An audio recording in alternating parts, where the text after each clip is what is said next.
todos. É com prazer que estamos aqui nos reunindo mais uma vez para falarmos sobre ensino e práticas jurídicas, com a presença dos professores Fernando Henry Fernandes Aguilar, que possui graduação em Direito pela Universidade de São Paulo, mestrado em Direito pela Academia Europa de Teoria de Direito de Bruxelas e doutorado em Direito Econômico pela Universidade de São Paulo. Professor doutor do curso de Gestão de Políticas Públicas da Escola de Artes, Ciências e Humanidades da Universidade de São Paulo, diretor da Faculdade de Direito da Universidade de São Judas Tadeu, diretor da Faculdade de Ciências Jurídicas e Sociais do Centro Universitário de Brasília, os períodos estão todos no Lattes, professor convidado da Universidade de Paris, tendo lecionado sobre integração latino-americana no quadro de Estudo das Américas e professor visitante da Universidade Nacional de Zamora, na Argentina. Vejam que o Lattes está à disposição, então é com prazer que recebemos o professor Fernando Aguilar para as reflexões desse momento, e também o professor José Garcia Girardi, professor associado em tempo integral da FGV de Direito de São Paulo, pós-doutorado também no Colégio de França, enfim, bolsa pela FAPESP, na Unicamp, enfim, todos os professores com um Lattes maravilhoso, páginas e páginas para todos aí terem como modelo, como exemplo. E aí, sem mais delongas, passamos às reflexões e considerando o prazer da ESA estar recebendo nesse momento para reflexão os professores, com a presença da professora Raíssa Moreira também, da nossa equipe de pesquisadores da ESA, né? E sem mais delongas, passamos às reflexões. Por favor, professores, professor José, professor Fernando, estejam à vontade, a palavra é de vocês. Muito obrigada mais uma vez, em nome da ESA. Obrigado. Quer começar, Garcês? Como você... Quer que eu fale? Quer que eu provoque? Você possa começar. Deixa eu só dizer aqui meu bom dia, da doutora Regina, da doutora Raíssa, você, Fernando, que além do intelectual que admiro muito, é um amigo muito querido, e a todo mundo que está nos ouvindo. E agradecer à ESA, também ao professor Adriano, pela oportunidade de diálogo. Nós passamos um momento muito difícil no país, e eu estou convencido que o único jeito que a gente pode superar isso é pelo diálogo. Pela palavra, mas sobretudo pela escuta. É pela escuta que a gente transforma. E vai ser, então, uma grande alegria, uma honra mesmo participar do debate com todos vocês, com todas vocês, e eu pediria ao meu querido amigo Fernando Aguilar que faça a abertura, porque eu tenho um enorme prazer em ouvi-lo. Bom, também queria cumprimentar a Regina, a Raíssa, o Adriano, o público aí, o Garcês. Eu, há muitos anos, eu discuto em privado e às vezes publicamente com o Garcês essas questões da educação jurídica, né? Eu tenho particularmente tido um diálogo intenso com o Garcês sobre justamente esses temas que a gente vai ter que abordar aqui, muitas vezes em conversas privadas, a gente passa às vezes horas refletindo, né? O Garcês tem muitos escritos sobre o assunto, uma reflexão aprofundada, e eu acho legal a gente registrar um pouco dessas ideias, né? Porque às vezes tem questões que são tão difíceis de abarcar na sua totalidade, que são muito complexas, e elas merecem um detalhamento, às vezes não dá tempo de fazer isso, e esse espaço que a ESA está oferecendo, eu acho sensacional, justamente por isso, né? Poder abordar esse assunto tão amplo, tão difícil, tão complexo, por várias pessoas que estão aí dedicadas a isso, tá certo? Pensando isso. Então, muito obrigado pelo convite e espero colaborar de alguma forma. Eu estava pensando, Garcês, que o Garcês, você sabe, tem uma dupla formação, né, na área do direito e na área das letras, fora outras habilidades, né? Mas uma coisa que nos une, preocupação comum, é a questão, dentro do aspecto educacional, acho que sem dúvida é o aspecto da leitura, né? E eu acho que um ponto que a gente poderia levantar para discussão aqui é que todo mundo tem observado que essas novas gerações, elas não gostam de ler, né? Isso é um problema quase que universal. Há uma necessidade de se refletir sobre o problema da dedicação à leitura. Ocorre que na nossa área, a leitura é um elemento fundamental, não é? É difícil você desenvolver as habilidades e competências para exercer a profissão do direito sem a capacidade de leitura. E a leitura é o tipo da coisa que você só aprende praticando, né? Não tem como você se tornar um mestre da sua língua sem ler muito. E como que faz? Como lidar, então, com o fato que é indiscutível? A geração que não lê e a necessidade que o nosso curso tem para formar profissionais que precisam ler. Eu observei, Garcês, que as editoras e as universidades perceberam rapidamente essa tendência e se adaptaram à circunstância de que essa geração não gosta de ler.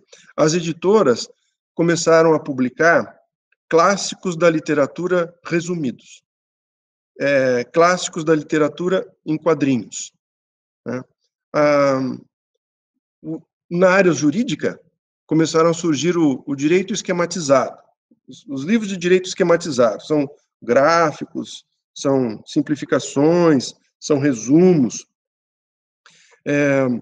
Eu não estou criticando essa forma, estou apenas constatando que houve uma reação das editoras em relação a essa tendência e houve uma adaptação. Qual era o velho jeito de 900 anos de ensinar o direito preparando para a profissão jurídica? Lendo, né? Há 900 anos era assim. Quando começou lá em Bolonha, era assim. Depois em Paris, Pádua, etc., Londres, era assim. Era leitura e repetição. Esse modelo continuou assim por 9 séculos. Agora está sofrendo um certo impacto, né? Mas é uma reação que busca a simplificação. Isso da parte das editoras. Como que reagiram as universidades? As universidades públicas continuam como há 900 anos. Não mudaram nada, tá certo? Elas continuam na inércia de quem está ganhando. Eles não precisam se adaptar a nada. Por quê? Eles continuam tendo os melhores resultados, né? Não significa que fazem melhor do que as outras, mas tendo os melhores alunos, eles concorrem com uma grande vantagem em relação aos demais. Mas as universidades privadas, que têm aumentado sua participação no cenário brasileiro desde há 20 anos, elas têm lido também essas tendências e têm se adaptado não apenas pelo motivo de haver constatado que o aluno não gosta de ler, por outros motivos também, inclusive financeiros, de tirar o professor da sala de aula, que é caro, e colocar em lugar do professor sistemas de ensino que exigem simplificação, mas a universidade também fez uma leitura muito pragmática dessa situação das novas gerações. Então, como essas novas gerações não gostam de ler aqueles textos jurídicos muito extensos, muito minuciosos, muito detalhados, às vezes muito chatos, às vezes também por defeito dos autores, com muita vaidade, e que torna o texto desnecessariamente complexo, elas têm procurado reduzir a complexidade do direito ao ser ensinado. Então, o que está acontecendo? Olha, por circunstâncias de ser gestor de faculdade por muito tempo, né, praticamente 2 décadas, eu fui acompanhando essas transformações assim, com uma lupa, né? Então, o currículo da universidade onde eu era diretor tinha um currículo muito tradicional, e ao receber os currículos das universidades, por exemplo, um aluno vinha se transferindo de outra universidade para a minha. Então, eu analisava para ver a compatibilidade dos currículos, e há 20 e poucos anos, esses currículos eram muito parecidos. Mas, a partir de um de um certo momento, eles começaram a ficar muito diferentes do meu. Eu continuei clássico, continuei tendo uma grande carga horária, mas esses currículos das universidades concorrentes foi mudando de perfil. Foi mudando de perfil em que sentido? Primeiro, uma fragmentação muito grande das disciplinas. Então, o direito civil, na universidade que eu dirigia, tem mais de 800 horas ao longo de 5 anos. São 9 semestres. Agora já mudou. Eram 9 semestres, mais de 800 horas. Algumas escolas vinham trazendo o conteúdo de direito civil cada vez menor, né? Então, ele ia aglutinando grandes temas, e até ao ponto de chegar a 150, 200 horas para o curso total de direito civil. Ok, o que entrou no lugar, né? Entrou no lugar projetos interdisciplinares, as tais das metodologias ativas usadas como uma forma de economia, mas não usando a potencialidade real das metodologias ativas, que eu sou um grande defensor, e foi enxugando. Hoje, essa instituição que eu dirigia, por exemplo, ela tem todo o processo civil ensinado em 6 meses. Todo o direito penal ensinado em 6 meses. Né? Então, há uma tendência que eu constato, Garcês, Regina, Raíssa, de uma simplificação desses conteúdos. Muito bem. A pergunta que eu faço é a seguinte: essas instituições, essas editoras, combinaram com a OAB, que era para a OAB também proceder a uma simplificação? A pergunta que eu faço é simples, mas a resposta é atordoante, porque a OAB não compactuou com essa simplificação. Graças a Deus. Felizmente, a OAB falou, para a OAB é o quê? Ela é a guardiã da entrada na guilda. Ela é a guardiã dos requisitos para que você se torne um membro da corporação de ofício. E a OAB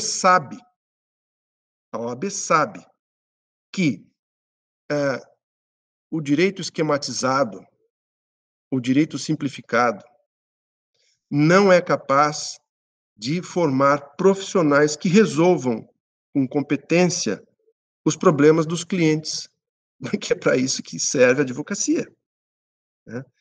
Então, felizmente, a OAB tem exercitado um papel de não compactuar com essa situação de fato. Porque, veja bem, o que eu estou dizendo é o seguinte, diante da constatação de que essa geração não gosta de ler, você tem 2 alternativas, né, basicamente. Ou você fala, tudo bem, é um fato da natureza, é um dado da realidade, eu não vou lutar contra esse dado da realidade, eu só vou tratar de adaptar comercialmente a minha situação para que eu possa vender meus produtos para essa geração que não gosta de ler. Essa é a primeira atitude que está prevalecendo nas editoras e nas universidades, com a condescendência do MEC, diga-se de passagem. O MEC está chancelando isso. O MEC não está indo contra essa tendência. A outra alternativa é dizer, escuta aqui, o fato dessa geração não gostar de ler não significa que ela não precise aprender a ler. Então, nós temos que fazer alguma coisa para que a leitura se torne parte da vida intelectual e profissional desses estudantes, porque se isso não acontecer, o risco é muito maior para as instituições, porque todo o sistema democrático num país depende do funcionamento do direito. Isso é um básico. E agora, lendo isso do ponto de vista do acesso desses estudantes à guilda dos advogados, é importante notar que nos últimos 10 exames da OAB, apenas 19,53% dos candidatos foram aprovados.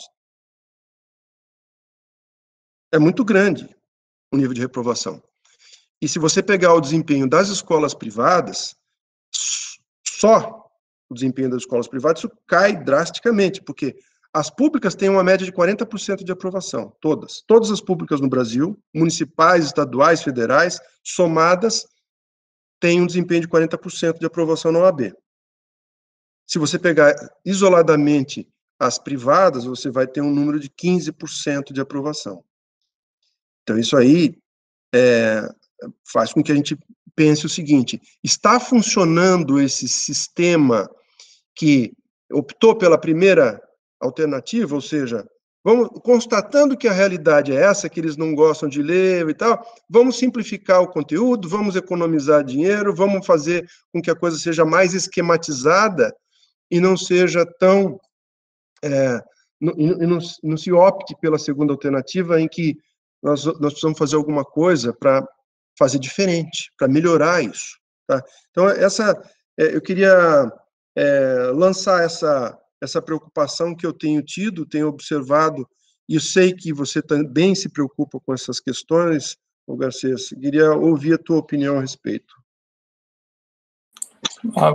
Mais uma vez, bom dia para todo mundo. Obrigado, Fernando. Eu acho que eu vou começar pegando já esse momento final da sua fala. Eu acho que quando um sistema é disfuncional por muito tempo, ou seja, como um sistema que a gente identifica como disfuncional, permanece por tanto tempo, como está acontecendo com o ensino jurídico, não vou falar da política por enquanto, né?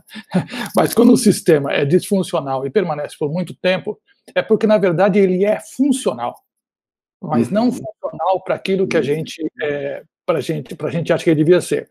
Portanto, o mais atordoante aí da sua fala, para usar o termo que você utilizou, é que, de certa maneira, esse sistema de educação jurídica está funcionando muito bem, mas para quem? E para quê? Pela sua exposição, não para os estudantes. Não para os estudantes. Então, eu queria fazer um pouco esse percurso da provocação que você faz a partir da leitura para falar um pouquinho da mudança da universidade e da mudança do direito e do mercado de trabalho, porque eu acho que esse percurso que você propõe é muito rico nesse sentido. A gente se conhece há tanto tempo e você insiste muito nessa questão da leitura de uma perspectiva que eu gosto muito, quer dizer, aprender a ler, aprender a pensar. Veja, eu não estou querendo que o cara fique lendo Pontes de Miranda e decore. Por isso, essa crítica aos autores que estão mais interessados em fazer o próprio ego aparecer, eu nem digo que são textos complexos, viu, professor Fernando? São textos obscuros porque mal escritos, certo? Então a questão é que quando a gente perde a capacidade de ler, ou a gente solicita a capacidade de ler, não é um saudosismo. É que toda uma capacidade de aprender e formular questões complexas está vinculada à capacidade de você fazer o tipo de argumentação lógica, o tipo de arquitetura lógica que está inscrito nos bons textos. A causa, a consequência, a concessão, a hipótese, né? toda a adição, a contradição, tudo isso é estrutura de pensamento que se traduz em texto escrito. Ora, primeira coisa, é difícil ensinar isso. É muito mais fácil mandar ler do que ensinar a ler. Porque ensinar a ler é justamente ensinar os alunos a entenderem a estrutura lógico-argumentativa do texto e se apropriarem dessa estrutura, que é, de alguma maneira, o mais importante do texto. Certo? Mas, se nós não estamos interessados em fazer que boa parte dos alunos desenvolvam essa habilidade fundamental, talvez seja porque não haja um interesse no sistema que os alunos aprendam a pensar. Ou seja, esses alunos não precisam, de fato, aprender a construir um raciocínio complexo. E aí vamos relacionar isso com a mudança do mercado e a mudança que nós estamos vendo. Primeiro, boa parte dos alunos vai ao raciocínio, não vai nem prestar o AB. Não vai nem prestar o AB. Ele quer um diploma qualquer, ele quer comprar, vamos dizer, em 60 meses, um diploma universitário que vai permitir com que ele tenha empregos em outras áreas. Muitos que vão prestar o AB não vão passar mesmo. Então fica uma espécie de crime sem vítima, certo? Porque, tudo bem, ele não aprende direito, mas também ele nunca vai ser advogado e pronto, não é responsabilidade minha. Se ele continuar entrando na minha porta e pagando a mensalidade, eu sigo com isso aqui. E daqueles que vão passar, daquela pequena fração, 19,53% que vão passar, muitos deles farão serviços que são absolutamente burocráticos ou administrativos, com pouquíssima capacidade de decisão. Então, eu acho que esse ponto que você levanta, Fernando, é muito importante, porque ele permite a gente ver no interior da universidade, do nosso sistema educacional, do nosso sistema universitário, essa segmentação que está ocorrendo nos mercados como um todo, que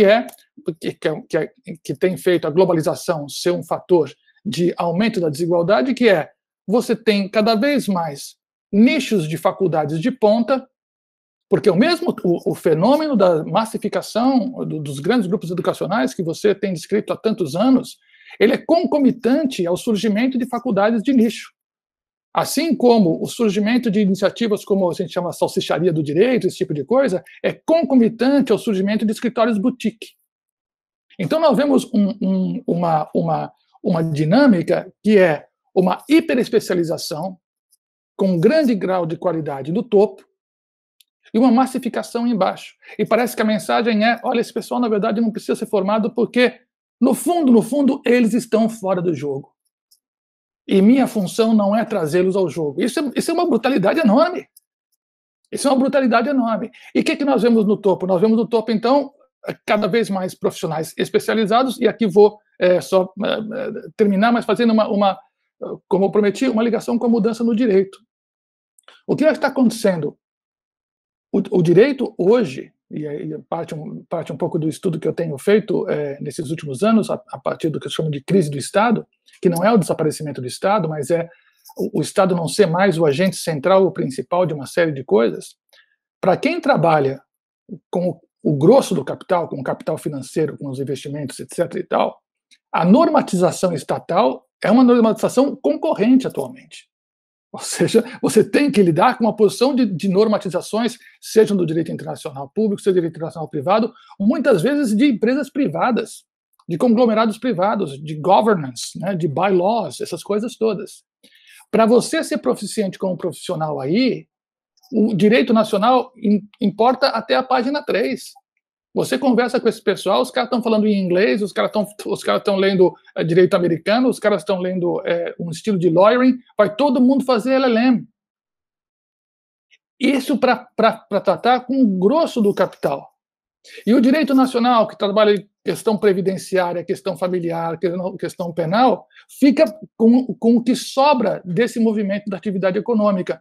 Precarização do emprego, aumento da violência, aumento da precarização da vida como um todo. Então, o que eu acho que é muito relevante e muito perturbador dessa sua leitura da universidade é que ela parece refletir um movimento mais amplo, não é? de fato, aceitar que grandes contingentes da população podem ser deixados para trás. Porque, na verdade, quem importa não está aqui. Isso é absolutamente inaceitável. E a OAB? A OAB fica, na verdade, com uma função muito difícil. Porque, por um lado, ela tem essa função muito importante de não compactuar com esse sucateamento, certo? Por outro lado, ela tem que dar conta das pressões para que advogados de outras jurisdições possam atuar nas negociações brasileiras, não é isso? Que você possa ter um advogado estrangeiro participando aqui das questões.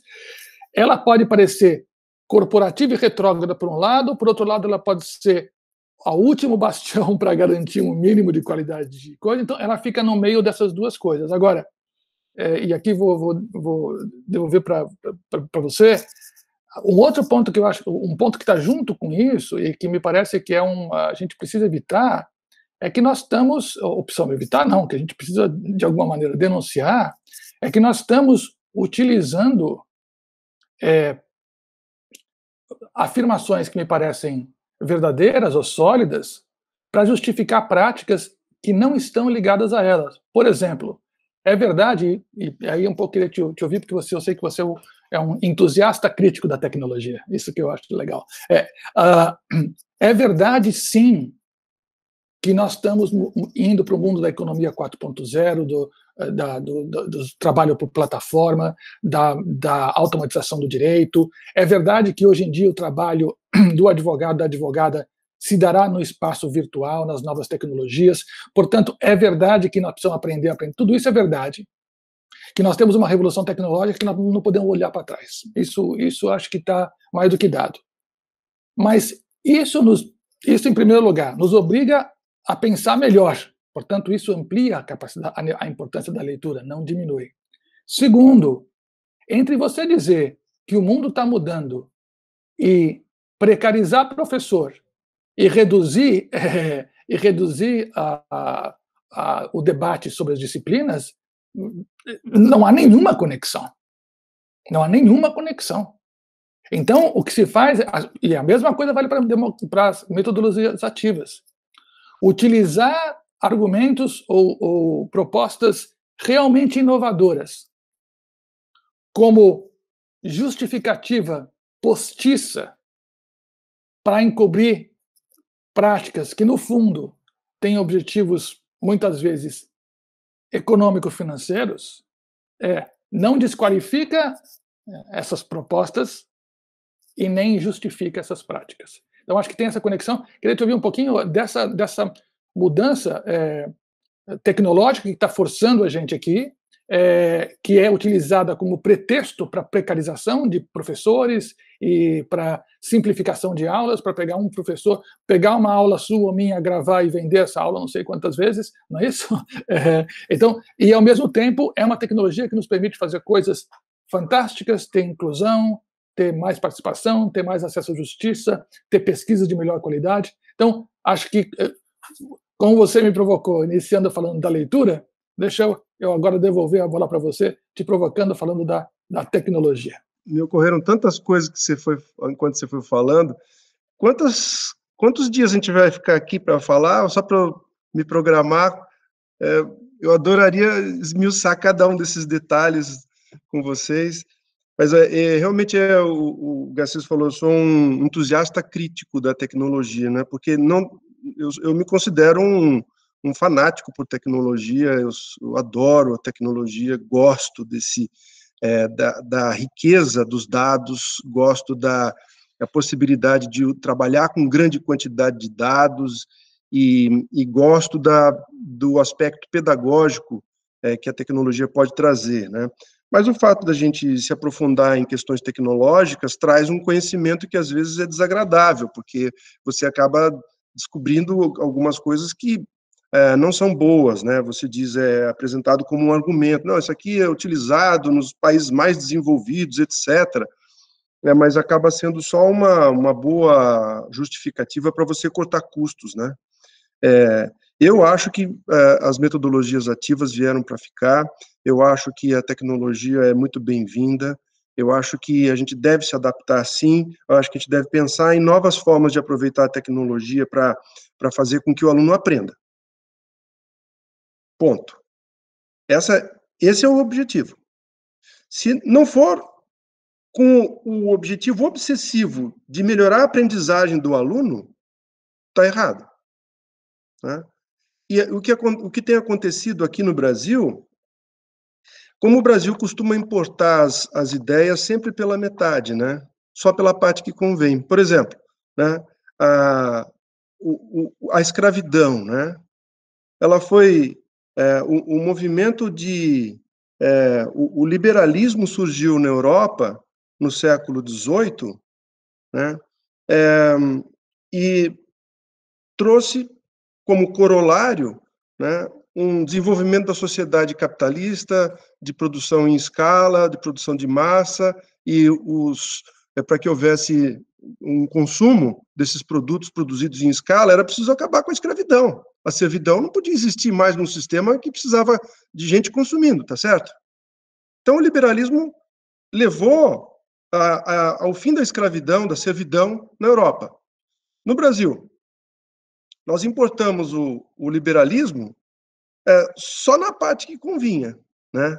Que era deixar o empresário livre para fazer o que ele quisesse aí no Segundo Império, mas não trouxe o fim da escravidão necessariamente, foi só lá no final do Segundo Império que veio o fim da escravidão, né? A mesma coisa acontece com a importação de tecnologia pedagógica no Brasil, né?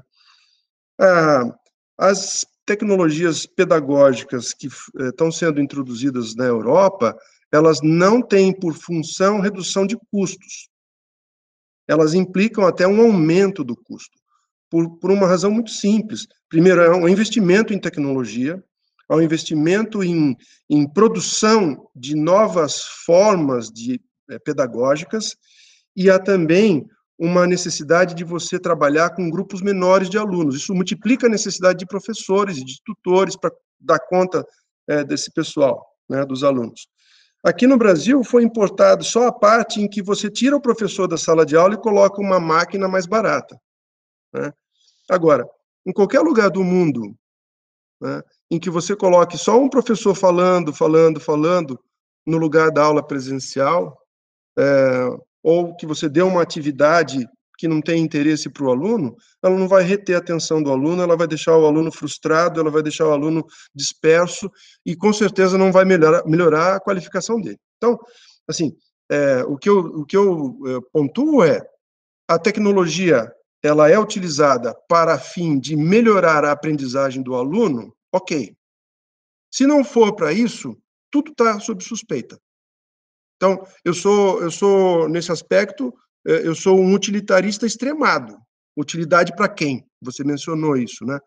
Utilidade para quem? Utilidade para o aluno, né? Eu aposto, tudo que eu tenho e mais um pouco, que esses métodos simplificadores, esquematizadores, e esse EAD sem sabor, sem gosto, né, insosso, que está sendo oferecido para o aluno, eu aposto tudo que eu tenho e mais um pouco, para dizer que ele não vai melhorar o desempenho dessas escolas na OAB, né? Então, o que eu acho que tem que ser feito? Ficar aqui pregando o final dos tempos, o profeta do apocalipse e tal, eu detesto esse papel, né? Então, eu parei de dizer que, olha, o mundo vai acabar, o sistema vai colapsar, ele vai colapsar se continuar assim, mas o que eu estou fazendo nesse momento, Garcês, eu estou trabalhando para oferecer alguma alternativa para isso, tá certo? Uma alternativa tecnológica, uma alternativa saborosa, uma alternativa que interesse o aluno, porque o que me interessa é que o aluno aprenda, ponto, né? Então, acho que tem que pensar, não dá para ficar só reclamando, né? Então, é um trabalho imenso isso, mas eu estou refletindo sobre isso, estou tentando produzir alguma coisa a isso, e isso vai ser um novo mercado de trabalho para os professores, tá? Um novo mercado de trabalho para os professores que perderam o lugar na universidade, né? Tem um exército de professores que foi expelido das universidades, professores extremamente qualificados. Por quê? Porque eles são doutorado, hoje você tem que esconder no seu currículo, porque senão você é caro, então você não é admitido dentro das universidades privadas. Então, esse grupo de professores desterrados, exilados, né, esse grupo de professores precisa de um novo espaço para ocupar no ensino. E se for associado à tecnologia em que o professor seja importante, aí eu acho que é uma coisa boa para o aluno. A aprendizagem vai melhorar. Então, a ideia é que haja sempre uma tecnologia, vamos dizer assim, respaldada por um professor. Um professor sempre por trás do processo de criação, o processo de produção do ensino. Essa é uma questão importante, porque uma das consequências desse processo de simplificação e, vamos chamar assim, de erosão da qualidade do ensino do direito, implica na terceirização da produção de conteúdos didáticos. Só que essa produção, para ser mais barata, ela recorre aos profissionais menos qualificados. Então, sabe aquele fenômeno do telemarketing, que você nota que os operadores de telemarketing, os atendentes, as pessoas que ficam lá no telefone sofrendo o dia inteiro para transmitir, daí apanhando dos consumidores, né, porque só traz uma notícia, o critério de definição é onde é mais barato. Então, no mundo de fala inglesa, é na Índia, no Paquistão. Então, são os paquistaneses e indianos que fazem o telemarketing no mundo anglo-saxão. Para o Brasil, são os estados que têm menor renda salarial. Então, é por isso que você ouve diferentes sotaques, né, que têm a ver com o processo de economia. Também dentro da universidade, é definido assim, onde nós vamos fazer o EAD? Dentro do nosso grupo, vamos olhar em que estado o salário é mais baixo e vamos jogar para lá, para a produção do EAD. Né? E aí é terceirizado ainda. Dentro desse estado, vamos contratar uma empresa produtora de EAD que tenha um custo mais baixo possível. Então, o que tem presidido esse processo de substituição do professor pela tecnologia não é marcado pela necessidade de produção de qualidade. Esse é um dado da realidade. E como não há nenhuma consequência mais grave, tudo bem, o aluno não passou na OAB, mas problema dele, né?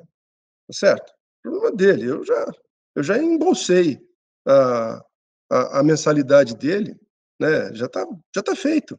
Eu dei um diploma para ele. Eu cumpri a minha missão. Mas, na prática, significa que a leitura... Eu gosto dessa leitura que você faz, assim, invertendo um pouco as coisas, né? A leitura que eu faço é a seguinte: a universidade privada no Brasil está dizendo, ok, aluno, você está preparado para ir para o mercado. E a OAB fala assim, não está, não. Pode voltar. E aí você alimenta a indústria dos cursinhos de OAB, que, no meu modo de ver, se o MEC funcionasse bem, não existiria.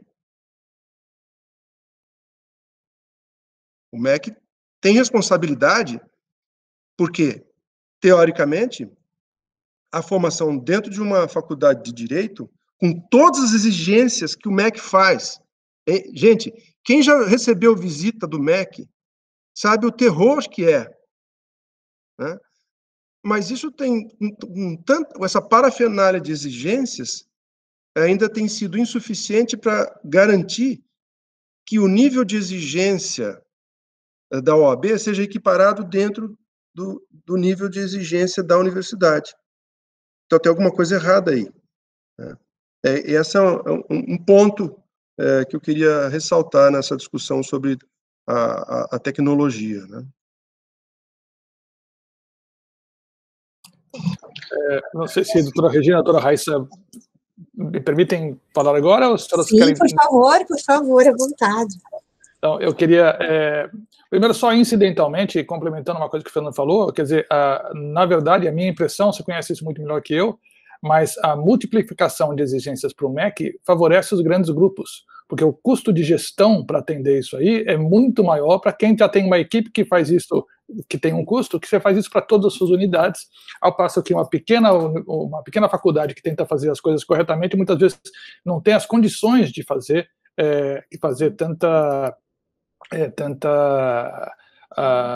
atender tantas demandas. Mas eu queria pegar de novo, Fernando, nesse nosso debate, vindo de cá para lá, situar agora, começando da tecnologia e chegando finalmente no professor e na sala de aula, né? Ou seja, a tecnologia... doutora Regina, acho que o professor Adriano solicitou que fechasse o microfone só por causa do vazamento aqui do som. Muito obrigado, eu agradeço. A mudança tecnológica não vem por si só. A mudança tecnológica vem como parte constitutiva de uma mudança na forma de produção de riqueza, ou seja, uma mudança na forma do capitalismo. E é o que está acontecendo agora, certo? Nós estamos com uma mudança, nós estamos passando de um capitalismo industrial de base nacional para um capitalismo financeiro e de serviços de base global. E a tecnologia é parte integrante disso.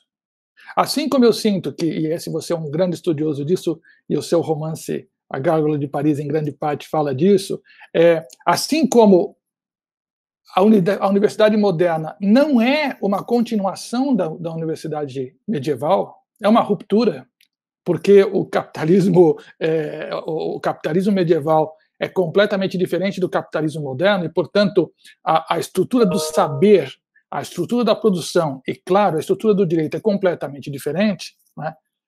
Nesses momentos de ruptura, nós temos a situação que a universidade moderna que nós temos, baseada também ela na base de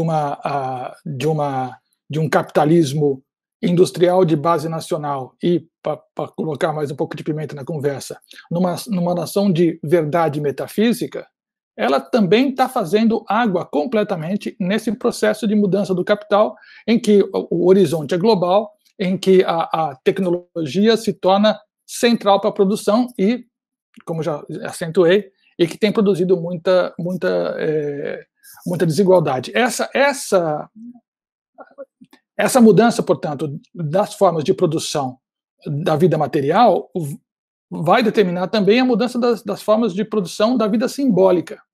E, entre elas, de maneira muito importante, o direito. Por isso que eu estou dizendo que as legislações nacionais estão cada vez mais secundárias em relação a outras fontes normativas, como nós estamos vendo. Ora, isso implica que a gente consiga manter a ideia do direito e da justiça num novo ambiente. E aqui que eu acho que seu argumento tem uma força muito contundente, ou seja, nós temos que fazer a tradução desse ideal de justiça, de igualdade, de equanimidade, com outras ferramentas. Então nós temos que olhar essa mudança tecnológica, primeiro, não como uma inevitabilidade. Mudou, agora a gente tem que se adaptar, tem que fazer isso de qualquer maneira. Não é verdade, ela não é uma inevitabilidade. Segundo, ela não é neutra. A tecnologia não é neutra. Ela está vinculada a determinadas formas de pensar o mundo, de produzir o mundo. Por isso, nós temos, acho que como universidade, como faculdade de Direito, como pesquisadores, nós temos que enfrentar essa questão, entendendo que há dois modos de fazê-lo, pelo menos dois modos de fazê-lo, mas dialogando um pouco com a fala do professor Fernando. Uma delas é simplesmente traduzindo para o nosso sistema educacional a mesma lógica do capitalismo que vai se implantando agora. Então, eu utilizo toda essa tecnologia não para qualificar os alunos a esse mundo que se transforma, mas porque essa tecnologia me permite maximizar meus ganhos, exatamente como se faz em outros setores da economia. Então, agora eu tenho um custo baixíssimo, por exemplo, para competir por alunos em qualquer parte do Brasil. E as grandes universidades estrangeiras agora começam a oferecer cursos online, não é isso? LLM online, para o mundo inteiro. Para o mundo inteiro. Então, uma das possibilidades é a gente falar assim, olha, o mundo está mudando, o direito está mudando, nós precisamos não podemos ficar para trás, etc. e tal. É um discurso muito bonito, mas, em grande parte, é um discurso profundamente conservador, na medida em que mantém no poder exatamente aqueles que lá já estão. Profundamente conservador. Então, vamos fazer aqui, você entra na faculdade, ela parece super moderna, porque tem tudo, é bonito, tem a lanchonete que não sei o que lá, tem o central de internet, você ganha o tablet, você não sei o que lá, tudo parece super moderno, mas encobre uma estrutura de poder desigual muito antiga, muito tradicional, e que, paradoxalmente, se enraiza com mais força por causa da tecnologia. Esse é um caminho. E, infelizmente, nós temos visto isso acontecer, e acho que nós temos todos responsabilidades, inclusive, acho que o Fernando falou muito bem, os órgãos reguladores. Os órgãos reguladores. Porque, como diz, né, a morte de uma pessoa é uma desgraça, a morte de 5 milhões é uma estatística, né? Ou seja, a gente olha esses números todos, mas para cada um desses quase 80%, de mais de 80% que não entra na OAB, que tentou e não entrou, é uma frustração, é uma humilhação, é uma incapacidade, é um sonho que não se realizou, é uma vergonha íntima, é um sentido de insegurança, é uma noção de que não sou bom o suficiente. Para cada uma dessas pessoas que tentou, e às vezes várias vezes e não consegue. Então, esse é um caminho. O outro caminho, e aí que eu sinto, e volto de novo à sua questão da leitura e, sobretudo, da reflexão crítica sobre isso. Um outro caminho é justamente que a universidade pense criticamente a tecnologia, que as universidades, a Universidade de Direito, explicitem quais são as consequências de adotar um tipo de tecnologia ou de outro. Apontem os ganhos que podemos ter, mas apontem também os perigos e as grandes perdas que não só podemos ter, como já estamos tendo. E aqui, para voltar no ponto de partida do professor Fernando, o professor, nesse processo sério, se torna mais importante, não menos importante. Porque ele é aquele capaz de entender qual é a estrutura normativa relevante e como essa estrutura normativa se pode transformar num ambiente diferente. Portanto, se nós não queremos ficar na mão de tecnólogo, se nós queremos permanecer como juristas e como juristas relevantes para contribuir para o país, o professor tem que ser mais valorizado agora. Porque essa tecnologia vem com outro paradigma teórico, com outro paradigma filosófico, que não se coaduna de maneira evidente, óbvia ou direta, com o paradigma sobre o qual está repousado todo o nosso sistema jurídico. Ora, quem pode fazer essa reflexão? Os professores de direito, os juristas, aqueles que pensam o direito na sua estrutura. Então, se nós queremos ter uma faculdade de direito e um discurso do direito que abrace criticamente a tecnologia, como o professor Fernando está propondo, ou seja, vamos abraçar a tecnologia, mas não vamos ser seduzidos por ela, não é? Nós precisamos investir mais no professor. Mais no professor. É evidente que a prática tem mostrado que se, para um bom ensino, o investimento no professor é essencial, e nós estamos tendo o movimento inverso de precarização do professor, então acho que talvez a gente possa concluir que talvez o bom ensino não seja o objetivo que está se procurando. Não posso afirmar, mas é uma hipótese que a gente pode levantar. Não sei, Fernando, é um pouco isso que me veio à cabeça quando você colocou, porque eu acho que eu sinto que, falando seriamente, quando nós temos um movimento como esse de ruptura de paradigma, nós precisamos pensar mais e não menos. Portanto, dispensar aqueles que podem nos ajudar a pensar mais e melhor é simplesmente se render a essa transformação como se ela fosse inevitável. E os resultados dessa renúncia à capacidade de pensar e renúncia à capacidade de enfrentar criticamente os movimentos mais amplos de transformação que nós estamos vivendo, a gente está vendo dolorosamente as suas consequências, né? É interessante, Garcês, assim, valorizando esse aspecto que você chamou atenção, né, do conservadorismo dessas medidas, dessas reações. O mais paradoxal é que o início desse processo, que se deu ali no governo Fernando Henrique, com o ministro Paulo Renato, quando ele fez a abertura para as universidades privadas, foi um movimento absolutamente necessário, eu não tenho a menor dúvida, porque eu e o Garcês somos contemporâneos, embora eu tenha muito menos cabelo do que o Garcês, nós somos contemporâneos. Os meus são brancos. Quer trocar? E no tempo que eu e o Garcês fizemos vestibular, na cidade de São Paulo havia 4 faculdades de Direito. Era a USP, PUC, Mackenzie e FMU. Hoje tem 75 portas abertas na cidade de São Paulo. 75 portas abertas, cursos de Direito abertos. Né? No momento em que foi feita a abertura, o acesso à universidade era muito restrito. Então, era necessário abrir realmente. Era necessário que houvesse uma abertura, e essa abertura, ela, em princípio, ela não foi conservadora.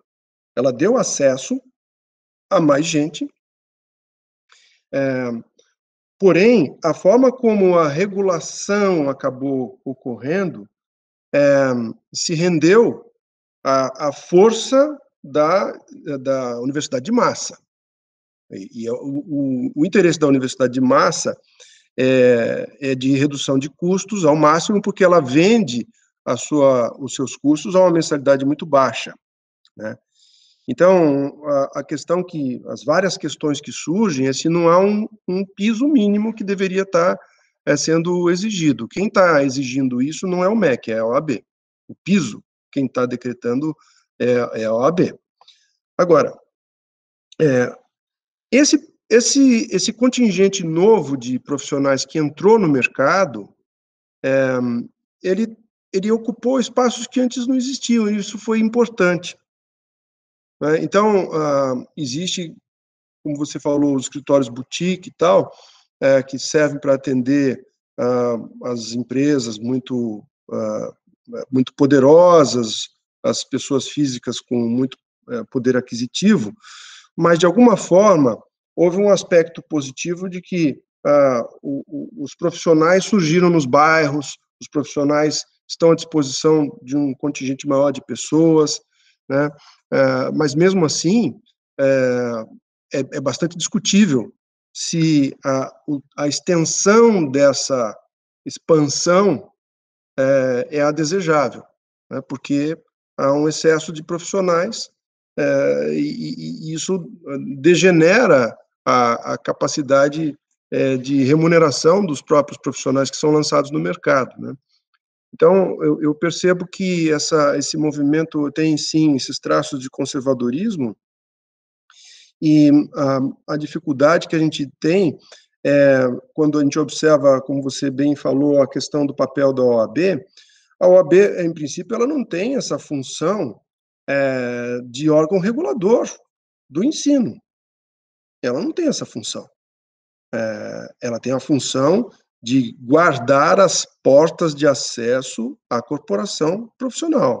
Essa é a função da OAB, e ela está fazendo isso muito bem, no meu ponto de vista, e se lançou, inclusive, a aperfeiçoar o mecanismo de seleção, né, como o exame da OAB, ele é muito melhor hoje do que foi no passado. Ele é muito mais justo, ele é muito mais voltado para medir as habilidades que o aluno demonstra para exercer a profissão. Agora, eu não consigo, sinceramente, responder como podem sobreviver as escolas que têm um baixo nível de aprovação na OAB, sabendo-se que o profissional do direito, sem aprovação da OAB, só tem um diploma bonito para pendurar na parede. Eu parto do pressuposto, Garcês, que isso se deve à desinformação. Né? A desinformação. Por isso que eu acho importante que os dados sobre o desempenho de OAB sejam tornados públicos, né? Tudo bem, eles já são públicos, eles já estão lá à disposição. Desempenho no ENAD são públicos, mas são escondidos, né? São públicos, mas são difíceis de serem agrupados, né? Então, eu acho muito importante que a população tenha acesso a essas informações antes de escolher o curso. Como que vai esse curso na OAB, né? Porque se a chance de passar na OAB é de 5%, eu deveria procurar uma outra melhor, né? Mas isso não tem acontecido. Se eu reagir a isso, então, Fernando, sabe um dado que eu tentei várias vezes quando do Observatório do Ensino de Direito e não consegui, mas eu acho que seria um dado extremamente relevante para essa reflexão que nós estamos fazendo e para o trabalho que você tem feito e para o que a gente está querendo descobrir, quantos egressos, ou seja, quantas pessoas se formam em direito prestam a OAB?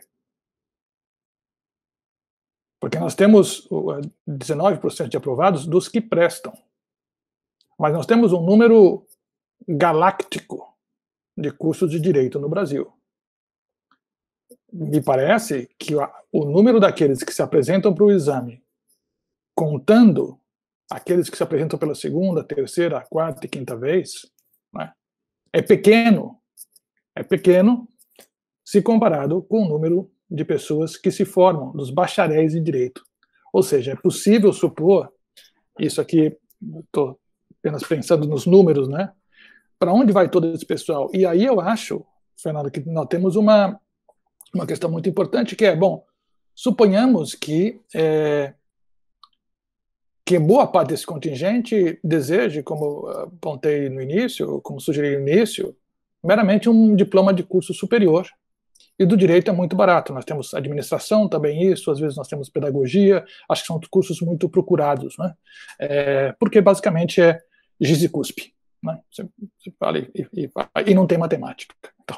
Então tem várias vantagens, né, para esse curso. Mas aí nós temos que ver, me parece, e essa é uma discussão mais difícil, se isso está valendo para o país como um todo. Ou seja, se essa possibilidade de ter apenas um diploma universitário, que muitas vezes realmente não qualifica, um pouco sempre qualifica, porque você fica mais 5 anos estudando, isso nunca é indiferente, mas há um custo altíssimo, né, para a sociedade. Nós temos tido, eu acho, isso é uma marca do nosso tempo, uma noção profundamente individualista da formação. Ou seja, eu me formo para mim mesmo. Eu me formo para a minha carreira, me formo desejando saber onde é que eu posso ganhar mais dinheiro, sustentar minha família, etc. e tal. Isso é muito natural e absolutamente correto. Mas uma política pública para a educação tem que pensar as profissões e os espaços que o país precisa também. Ou seja, o fato da gente ter uma porção de pessoas que se formam em direito e que aparentemente não estão atuando nisso, não estão qualificando, deve ser indiferente para a gente pensar política de educação? O fato de nós termos carência de profissionais, por exemplo, na área de matemática, que é uma área central, estão falando de novas tecnologias, matemática é uma área central. Isso não deveria ser, não seria necessário criar um sistema de incentivos para que esses jovens pudessem fazer isso? Será que não precisamos ter mais gente trabalhando com saúde básica? Será que não precisamos ter mais gente trabalhando para atender os idosos? Uma população que envelhece rapidamente e fica totalmente precarizada?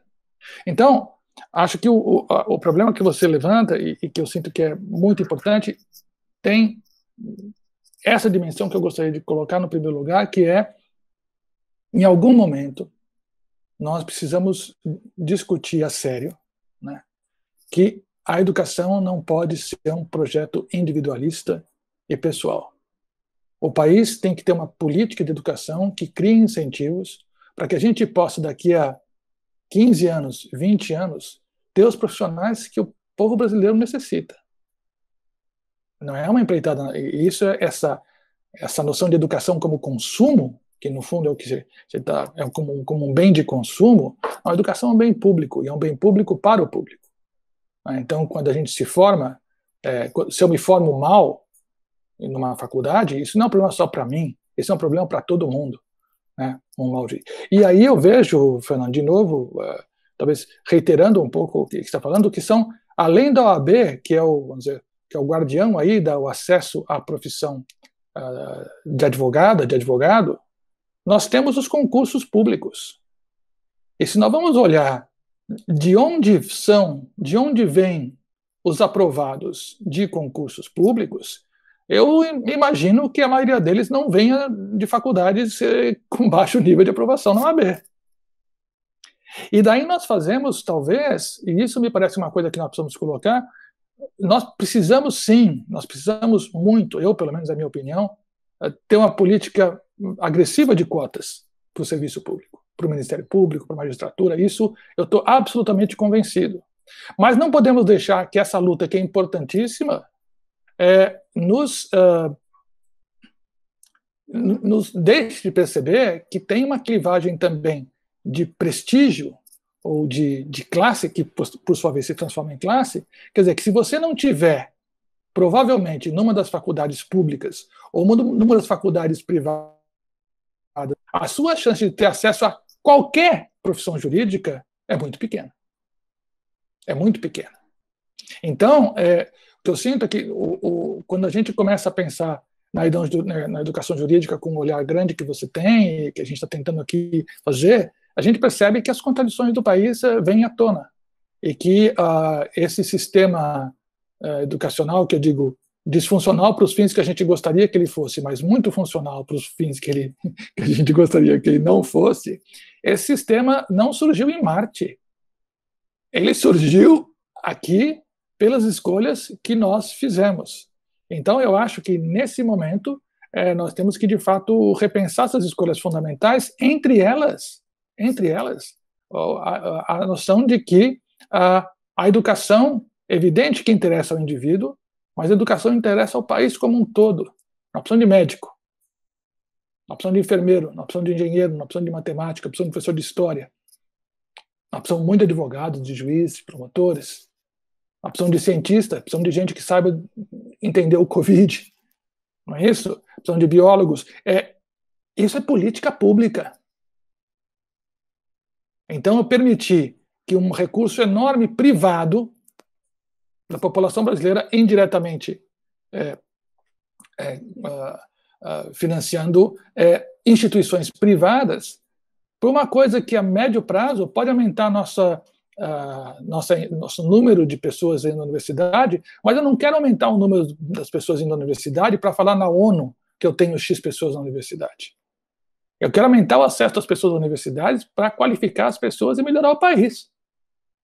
Se eu me contento meramente a abrir a porta, como você falou, e lá dentro, então eu estou sendo infiel à missão que a educação tem como promotora de maior justiça social. Então, acho que esses dois pontos que você falou, eu queria só reforçar, concordo plenamente, e acho que se os alunos fazem uma faculdade que aprova 5%, continuam fazendo, porque eles não querem talvez atuar em direito.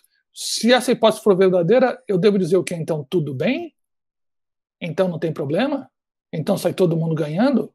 Porque a instituição ganha o dinheiro e ele ganha o diploma, é isso que ele queria? É isso? E eu, como país, falo, está funcionando? E eu acho que, assim como você, eu creio que a resposta é não, tudo bem. Isso não está certo, né? E eu penso também que outra coisa a pensar é se, para a profissão de advogado e para as profissões jurídicas do Estado, esse número enorme de egressos, né, é praticamente invisível ou desqualificado, será que faz sentido, como país, nós permitirmos um funcionamento tão alargado desses grupos? Mas são questões difíceis e que não nos deixam muito contentes, mas quem não gosta de desafio não pode ser brasileiro, né? Garcês, você sabe que essa resposta a essa pergunta que você fez, só a OAB pode dar, né? O MEC torna públicos, pelo Censo da Educação Superior, cada ano o número de matriculados em direito, aí os números dos que se formam. Mas o número dos que se inscrevem, comparados aos que se formam, só a OAB poderia fazer. O que a gente pode especular é o seguinte: no censo de 2018, havia mais de 800 mil alunos de direito matriculados no Brasil. E a média de inscrição no exame da OAB é de 128 mil por exame. Então, 128 mil por exame, você tem que projetar aí que são os caras que estão se formando agora e os caras que tentaram passar antes e não conseguiram. Então, a gente tem uma referência. No último, agora, o último dado de inscrição desse exame que foi suspenso de primeira fase teve 180 mil inscritos, mas isso não vale porque ele é excepcional de pandemia. Vamos tomar por base os 128 mil, que é a média dos 10 últimos exames, tá? Esse é o número de inscritos. Eu sei que tem muito melhor essas coisas de estatística aqui, mas deixa eu pensar aqui como alguém que não entende. Vamos dizer, 800 mil inscritos no primeiro ano, tá certo? Não. Não, em todos os anos. Em todos os anos, certo. Então, porque a gente precisaria ver, então, esse dado que o MEC seria interessante saber, né? Que é o dado de quantos que vão graduar. Se a gente pegar em 800 mil, vamos pegar que o primeiro ano tenha melhor, tá certo? Se a gente for dividir por 5, né? Então nós vamos ter, quem sabe, aí perto de 200 mil se formando por ano, mais ou menos. No máximo, né? No máximo. Mas, de qualquer maneira, por ano se formando, certo? Então, isso indicaria, é possível, se você pegar as pessoas que não passam da primeira vez e que tentam de novo, que nós temos um contingente numérico importante, aí não vou especular porque realmente isso não tem, não saberia fazer com qualquer aproximação séria, né? Mas apenas pensando, mas acho que a hipótese permanece válida, pelo menos há uma hipótese a ser investigada, quer dizer, que existe um percentual importante, né? Não vou dizer que é majoritário nem minoritário, não faz mal, mas um percentual, existe a possibilidade, deixa eu dizer assim, existe a possibilidade de que haja um percentual muito importante de pessoas que se formam em direito e não têm nenhum interesse em prestar o AB, e nem concurso, não tem intenção em atuar como profissional do direito. Se essa hipótese se confirmar, eu acho que ela nos coloca um problema de política pública importante a enfrentar. Mas desculpa interromper, Fernando. Não, é isso mesmo. Outra coisa que eu acho que é importante, que eu gosto muito quando você analisa as coisas, nós partimos do micro e estamos chegando no macro, tá certo? Nós estávamos olhando para a árvore, agora nós estamos enxergando a floresta. Quando a gente vê, é uma forma de abordagem, né? Poderia começar pela floresta e depois chegar na árvore, mas a gente começou botando uma lupa e vendo, olha, as ranhuras dessa árvore estão com problema, né? Então, aí quando você olha de cima, você enxerga a floresta, você vê que está espalhado por toda a floresta, e você deduz que é uma questão de política, é uma questão de decisão, de escolha, de política pública. E a decisão não diz respeito só ao curso de direito, obviamente, essa política pública ela está afetando todas as áreas, né? Eu tenho dificuldade, por exemplo, você citou várias outras áreas do conhecimento humano que há escassez de profissionais, né? Mas uma coisa que eu sempre tive dificuldade de entender foi por que no Brasil se sacrificou o ensino técnico. Porque eu entendo que muitas dessas pessoas que estão entrando na universidade, elas não têm condições de fazer face às exigências do ensino universitário, infelizmente. Eu gostaria muito que fosse outra a realidade, mas elas vêm do ensino público, o ensino público é ruim, o ensino público não ensinou o que deveria ensinar, e chegam na universidade, a exigência é alta, ela não consegue, na OAB é mais alta ainda, não consegue dar conta. Mas o ensino técnico é uma opção que outros países fizeram, né? A constatação que eu faço, Garcês, Regina e Raíssa, é que nos países onde há maior desenvolvimento, a distância de salário entre o técnico e o universitário é muito menor, né? Então, por exemplo, eu passei um ano morando agora na Suíça, né? Passei um ano sabático lá. E na Suíça, o percentual de alunos que saem do ensino médio e entram na universidade é pequeno. Até preocupa um pouco as autoridades o número de alunos que manifestam interesse em entrar no ensino universitário, porque por que acontece isso? Porque a formação técnica já começa no ensino médio, você faz uma opção, né? Tem uma ramificação, muitos países fazem isso, né? Na Inglaterra, assim, na Alemanha, assim, e na Suíça também é assim. Ou você vai para a maturité, que é o ensino preparação para a universidade, ou você vai para a formação técnica, né? E aí a atração para o jovem que sai do ensino médio para continuar nessa área técnica é muito grande, porque já começa a pagar, ele já começa, quando ele entra no ensino médio, já começa a receber salários. Entendeu? No primeiro ano do ensino médio, ele passa 4 dias da semana na indústria e na escola. E já começa a receber por isso. Então, a juventude suíça tem optado por ingressar mais no ensino técnico do que no ensino universitário. Aqui no Brasil, nós matamos o ensino técnico. Eu nunca consegui entender totalmente por quê, nunca fui investigar também, mas é uma coisa que me preocupa, porque eu acho que tem a ver com essa opção de política pública que você está falando, né? Então, vamos incrementar os nossos dados de acesso ao ensino universitário. Eu cheguei a fazer as contas comparativamente do Brasil em relação aos países mais desenvolvidos, realmente passou de 1,7% para coisa de 5%, 6% o ingresso da população brasileira ao ensino universitário. Esses números são imprecisos, eu teria que voltar lá atrás para ver onde eu anotei. Mas eu fiz essas contas comparando com a Alemanha, Estados Unidos, França, etc. Aumentou o número de acesso. Vamos dizer assim, a população teve mais oportunidades, mas não necessariamente se converteu em profissionalização, né, que é isso que você está apontando, né? Agora, muitas vezes eu enxergo esses movimentos que de tempos em tempos aparecem, querendo acabar com o exame da OAB, eu enxergo uma outra questão por trás disso maior. Por quê? Nas outras carreiras todas, tirando contabilidade, que tem um exame de admissão, e a medicina, mais ou menos, porque tem um exame ao final do curso, mas ele não é eliminatório, ele não discrimina. Todas as outras carreiras no Brasil, o acesso à profissão independe de um exame da categoria. Então, o que o direito está fazendo é mostrar, de uma forma muito clara, essa impotência do sistema universitário brasileiro. Por quê?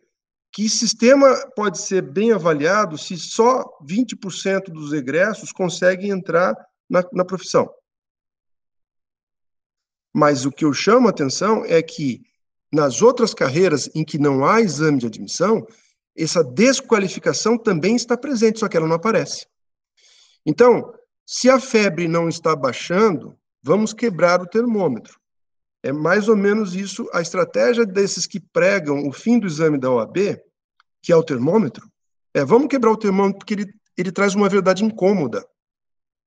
A verdade incômoda que o exame da OAB traz, e que nenhuma outra carreira faz, é mostrar o sistema acadêmico universitário não prepara suficientemente para o exercício da profissão. E esse é o tema desse simpósio, né? É educação advocatícia, é a preparação para o exercício da profissão. Então, a importância de resistir a esses movimentos que querem tirar o exame de ordem é muito importante. E digo mais, seria importante que fosse instituído esse mecanismo em outras carreiras também, para que ficasse mais clara essa impotência do sistema.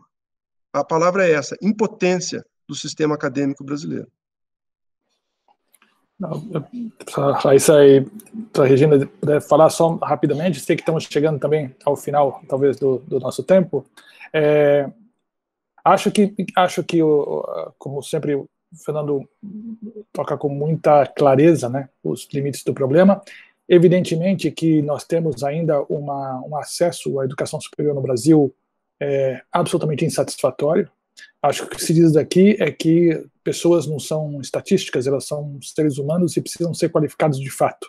Tá? Não posso utilizar o acesso à universidade como desculpa para que eu não qualifique de fato aqueles, ou seja, fazer uma promessa vazia. Então, precisamos expandir o acesso universitário, mas precisamos expandir com qualidade. E isso é muito. E não vamos dizer que primeiro expande, depois em qualidade, porque essa história de fazer crescer o bolo para depois dividir, a gente sabe que o bolo cresce, cresce, cresce e nunca é dividido, né? Então, então nós precisamos fazer o ingresso com qualidade desde o início. E Fernando está com um ponto muito importante do ensino técnico, que aqui já fica talvez uma provocação para mais uma conversa.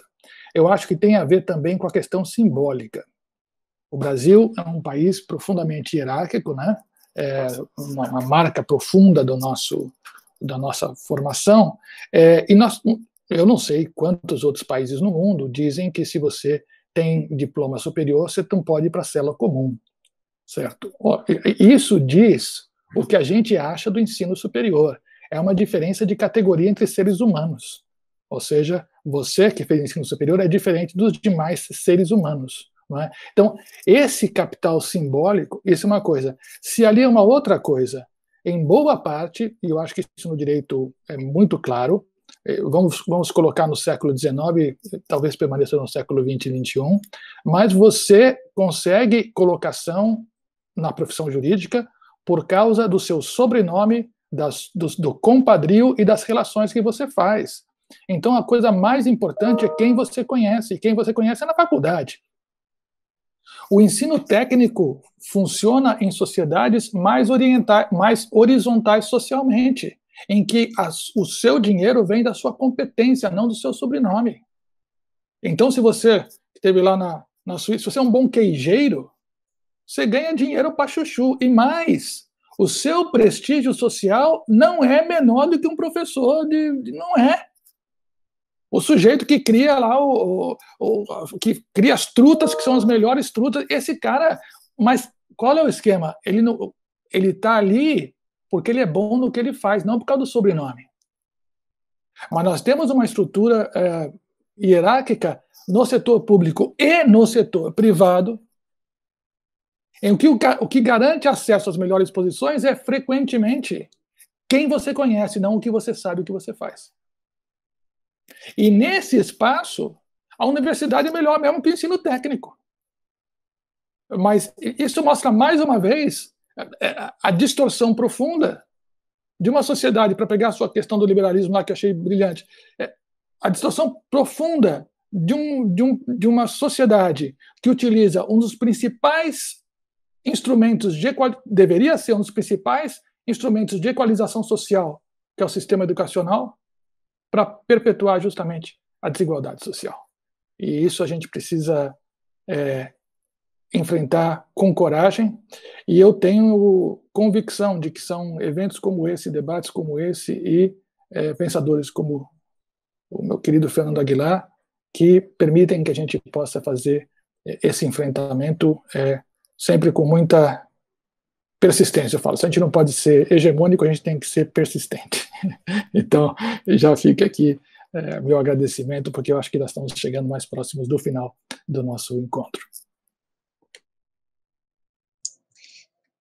Perfeito, professores. É com brilhantismo que a apresentação e as reflexões foram apresentadas, foram feitas.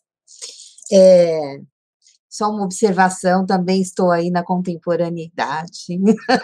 Minha formação foi em 86, e realmente tudo isso era até que um tanto quanto esperado, mas não com esse paradoxo da modernidade, da sociedade da informação, com tecnologia, com ensino jurídico. Ele está trazendo aí realmente um impasse, né? As palavras de vocês foram muito claras, realmente essa fragmentação das disciplinas, né? Lá no início da palestra, quando o professor Aguilar fez essa reflexão, né? Esse descompasso, ou talvez essa ansiedade para dar tudo, né? Para informar tudo, para pincelar, né? São ideias pinceladas para o aluno, e aí vem o questionamento: é uma boa formação, né? Nós estamos, querendo ou não, é a nossa geração que também está aí, né? A responsabilidade, querendo ou não, também é nossa. E uma coisa que preocupa e realmente traz à baila aí, quais mudanças são necessárias?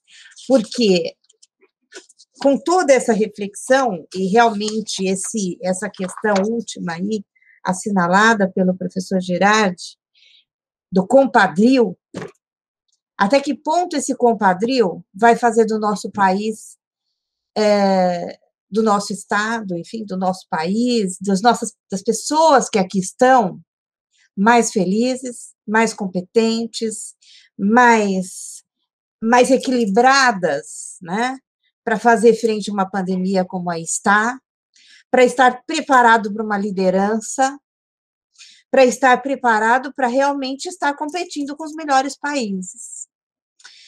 Realmente, quando eu vejo a questão da Suíça, como o professor citou, a Europa realmente é outra situação. A Austrália é outra questão. Quantos brasileiros estão indo para a Austrália, estão indo para a Europa, estão indo lá, estão, né, concentrando aí nos estudos, né?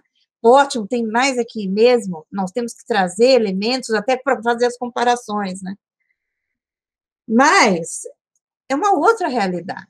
Realmente o que acontece na Suíça acontece em todos os países da Europa, praticamente, e também na Austrália, lá, que de vez em quando falam, olha, estou aqui, né? Vem a notícia aqui para o Brasil, olha, aconteceu alguma coisa aqui, porque lá, realmente, o aluno ir para uma universidade é um acontecimento.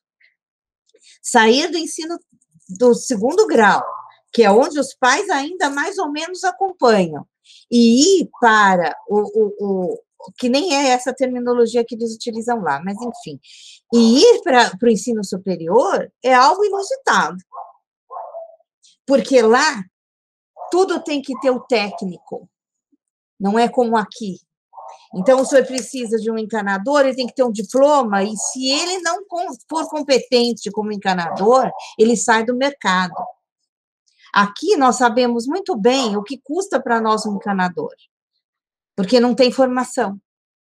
Então, realmente, a volta do ensino técnico, a volta dessa formação é essencial, a busca, né, de profissionais realmente competentes, de rever esse compadrio, porque na hora do vamos ver, estão melhorando a condição do país, estão melhorando a condição do Estado, como é que está o município, como é que está a pessoa, porque, claro, todos nós queremos ser excelentes.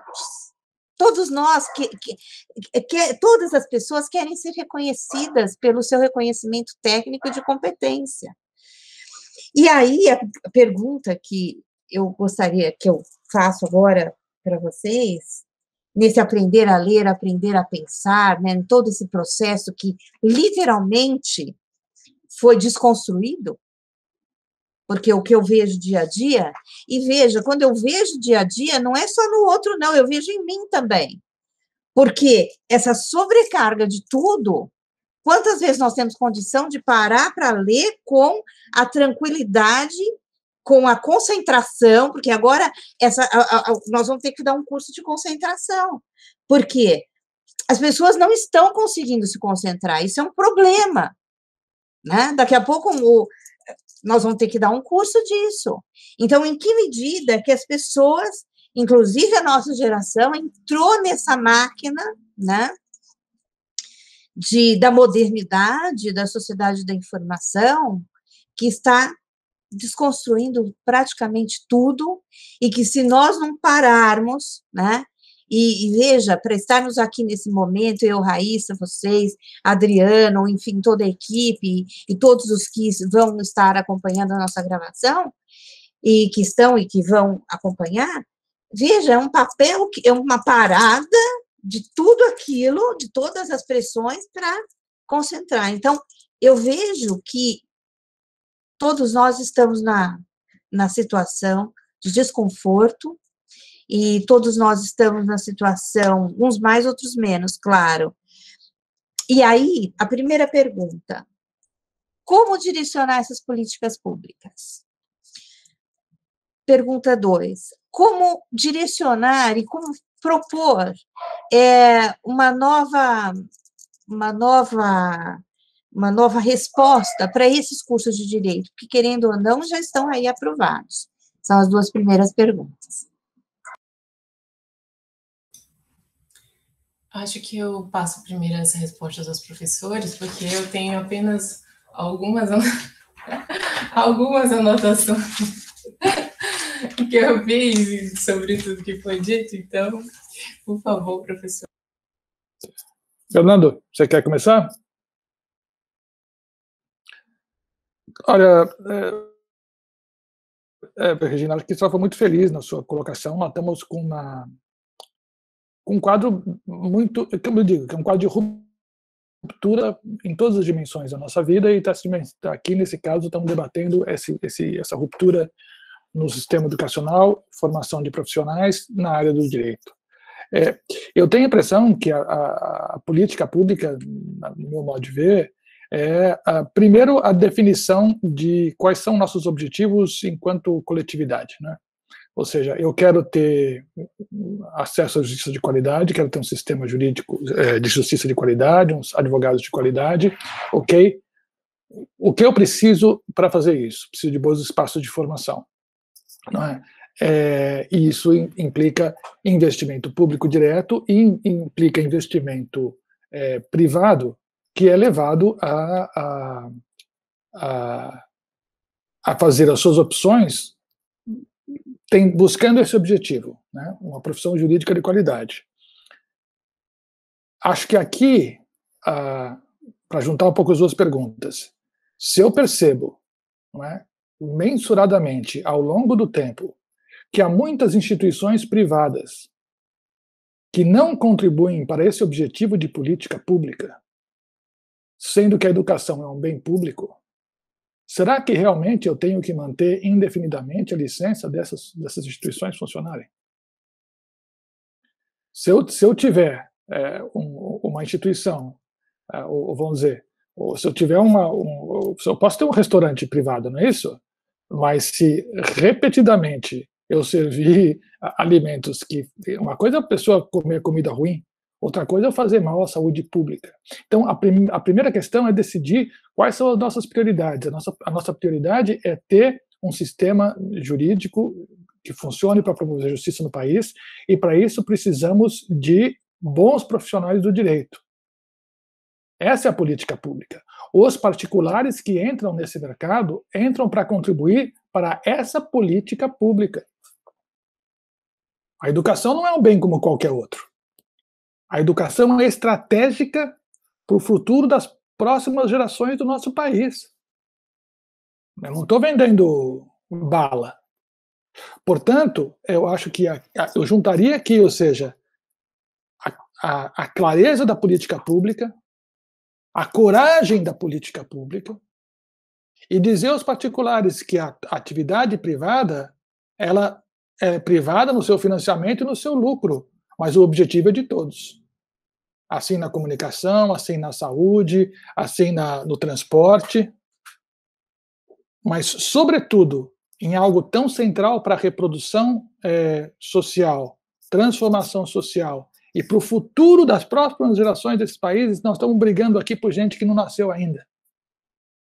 Nosso tempo não vai ser tão longo, sabe Deus. Mas, quer dizer, nós estamos lutando por aqueles que ainda não nasceram. E isso é política pública. E os privados que podem legitimamente oferecer seus lucros, será legítimo esse lucro se ele contribuir para o bem comum. E, portanto, não qualificar, na minha opinião, ao longo do tempo, amplamente, comprovadamente, não qualificar, na minha opinião, fica muito difícil entender por que é que o poder público toleraria essa atividade privada sem maiores intervenções. Não sei se o professor Fernando vai na mesma linha. Eu vou sim, e felicito a Regina também pela síntese que ela fez aí dos grandes temas, mas o que eu acho que se a gente apertar o MEC vai dizer, não, mas existem mecanismos aí. Tem o ENAD, que é uma forma de medir, ainda além do ENAD, existe o CPC, existe o conceito de curso, existe o IDD, que mede a diferença entre o aluno que entra e o aluno que sai. Nós temos as métricas, né? O problema é que isso não se converte em medidas mais efetivas, né? Então, eu não sei se vocês sabem, mas foi suscitado pelo Tribunal de Contas da União, em 2018, uma investigação sobre as métricas do ensino no Brasil, na área do direito. Aliás, eu queria também fazer um programa sobre isso, entrevistando os técnicos do Tribunal de Contas da União que fizeram esse levantamento e concluíram o seguinte: nas métricas do sistema de ensino superior do Brasil, existe uma série de distorções. E o cara vai lá, o técnico, analisando ponto por ponto e mostrando as deficiências desse sistema de avaliação e as distorções que ele gera, que são impressionantes. Eu acho incrível que não tenha sido dada uma vírgula sobre esse tema nos meios, né? Então, eu gostaria de fazer esse tipo de divulgação. Mas o que ele diz basicamente?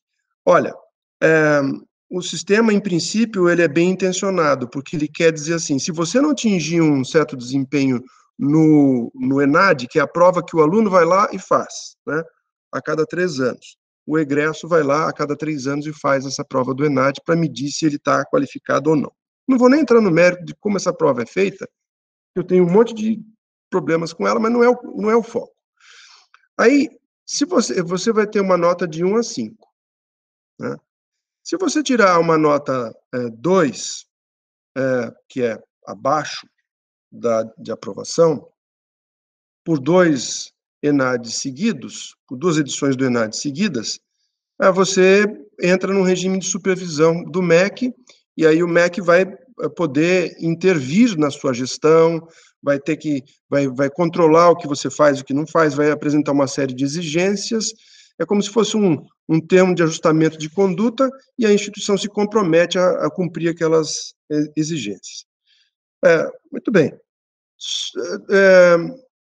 Se você for levantar a quantidade de escolas que foram fechadas por esse procedimento, eu não fiz isso, mas devem ser pouquíssimas.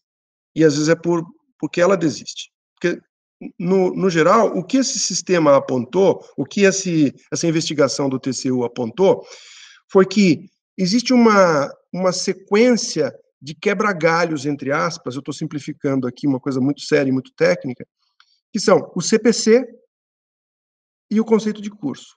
Por quê? No CPC, o resultado que o aluno teve no ENAD, ele é diluído em outras coisas, como, por exemplo, se você tem uma biblioteca boa, diluiu o resultado ruim, melhora um pouquinho.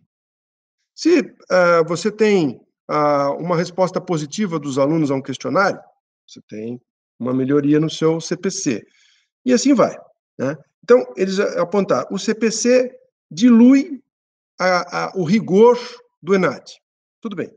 Mas, mesmo assim, se você não conseguir obter uma nota 3 no CPC, você ainda tem uma terceira chance, que é o conceito de curso. O que é o conceito de curso? É a visita em loco de uma comissão do MEC, que vai lá com toda a pompa e circunstância, né, é levada para os melhores restaurantes, melhores hotéis, cassinos, etc., onde você puder levar, né, é assim que funciona.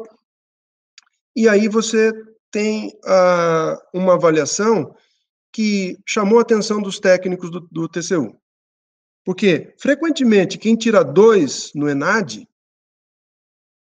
tira 5 ou 4 na visita em loco, no conceito de curso. Por quê? Né? Essa é a pergunta. Então, eles dizem claramente que é uma falha do sistema de métricas, sistema de avaliação, e que isso compromete, obviamente, a avaliação da qualidade. Tudo isso que você falou, então, Garcês, é objeto dessa investigação. Porque o que deveria acontecer não acontece. Agora, vocês já viram acontecer alguma coisa desse tipo no Brasil antes? Uma novidade para nós, né? Um sistema muito rigoroso que depois é afrouxado. Vocês já viram acontecer isso em algum lugar? Eu estou com uma teoria conspiratória aqui ou não? Só para dizer isso, que é justamente isso, ou seja, a questão não é a existência da regulação formal, é o que está apontando, né? Porque se houver, e não estou dizendo que há, né, mas existe possibilidade, para citar aqui um autor conhecido, Adam Perzovsky, que fala, será que as instituições de fato importam?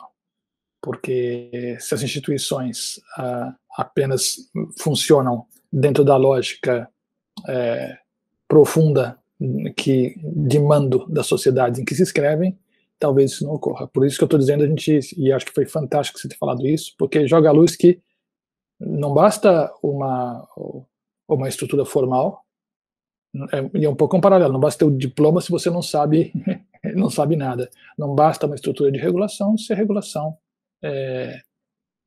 faz água e com aspectos bastante, diria, curiosos que você aponta na sua fala. Só para completar, professor, interrompendo um pouco, quem fiscaliza os fiscais, né? Aquela velha questão bourdiana. Então, não tem como fugir disso aqui também. Mas, se a Regina me permite continuar, então, só tentando... Só uma observação, Raíssa. É assim, os relatórios do MEC, as visitas, veja que eu não posso falar por todas as visitas, mas as visitas do MEC, pelo menos os profissionais são treinados para isso, para serem estritamente, exatamente, em atuações amparadas pela legislação. Então, por exemplo, a questão de hotéis, a questão de cassino, então, por favor, nunca ouvi falar. Mas a questão de os hotéis são pagos pelos próprios avaliadores. Eles têm verba para isso.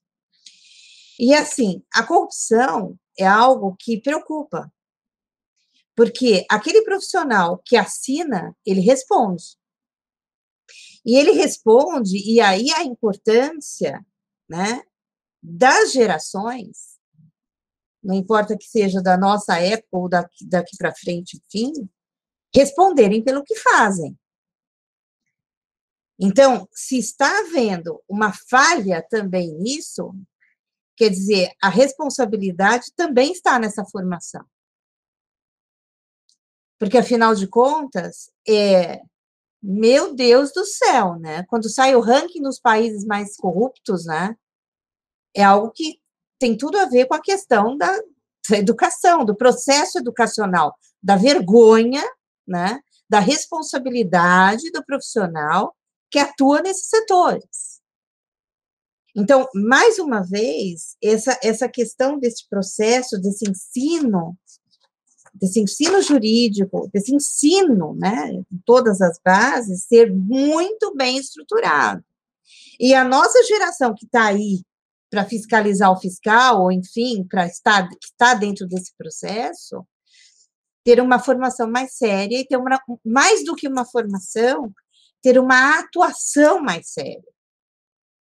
Né? E esse problema nós estamos vendo em todos os setores.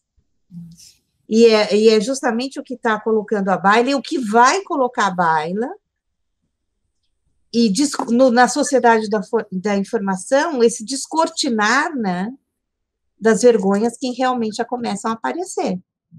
Então, é muito importante ver e realmente analisar. Eu tenho conhecimento desse documento do Tribunal de Contas da União, e muito mais do que isso, analisar e colocar em prática a responsabilidade que todos nós temos, né?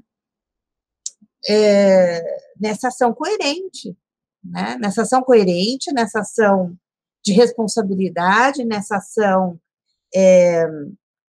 que integra todo esse processo do ensino realmente do direito, e não só do direito, mas das outras ciências também no Brasil, né? E, claro, estando na OAB e na ESA, nós estamos focando no ensino do direito, mas que realmente precisam ser revistos e precisam ser olhado com sensibilidade aí, o externar da formação desse processo educacional que precisa ser colocado em prática dos que já têm a formação e dos que pretendem ter a formação, né? Porque, literalmente, quando isso acontece, é um problema. Agora, enquanto instituição, realmente, elas tentam se manter. Elas fazem de tudo, os investimentos têm. E quando não tem, quando são falsos, tem que ser denunciados. Porque, muitas vezes, quando você vai até a instituição, é apresentado e falado, externado por alunos, professores, coordenadores e diretores, uma